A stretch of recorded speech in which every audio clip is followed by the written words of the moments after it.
Hello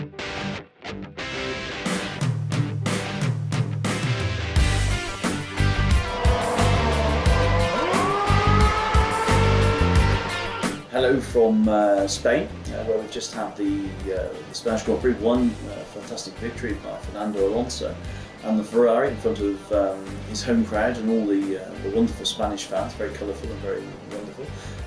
An exciting race, an eventful race. From our point of view, we had 4 pit stops, and that's one too many. We've always said we aim for 2 to 3, and it's very complex, we understand, for fans to follow 4 pit stops, although from another perspective, some people are telling us that the Spanish Grand Prix used to be one of the most boring races of the season, and there was a little bit more movement than normal. But we admit, we don't really want to see 4 pit stops on a regular basis. In fact, we've only seen it once before in Turkey in 2011. And why are we seeing this? Well, the cars are certainly pushing a lot harder than what we've seen in the past. The downforce levels are getting close to 2011 when the cars had the blown diffuser. We also are seeing that with our new structure of tyre, we're pushing much harder the compound. So combine those two together, and we're finding that we are really working the compounds much more than we have done in the past. We don't get to see the cars, of course, until we get racing with them, and we don't have any in-season testing. We don't have access to those cars for testing, so unfortunately we do have to learn sometimes when we're actually at the race events.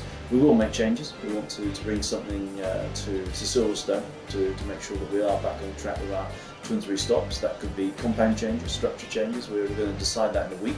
You can imagine, though, if we make a change, it might be seen that we're making tyres for Red Bull in particular. That's been the comment made in the media, that Red Bull are pushing to have a change, and if we do something that helps them, you can understand that Lotus and Ferrari won't be happy. So it's a very difficult situation we sometimes find ourselves in. The other thing we saw today was a few punctures. The Toro Rosso was probably the most evident. There was a very clear coming together with a Sauber and the cut in the tyre, and that created the delamination that we saw. I repeat again, it's not something that happens by chance. There is definite contact. Last year you would have actually punctured the tyre. This year the tyre stays inflated, but the weak point becomes the compound as it heats up due to the cuts that are put into it. It's not very good, to be honest, from a tyre maker's point of view, because visibly it's very dramatic. You could say from a safety point of view it's better. If last year it would have deflated, this year the tyre stayed up. They then put on a new set of tyres on the Toro Rosso. Unfortunately the bodywork had been damaged and it cut through the tyre in the same manner just again.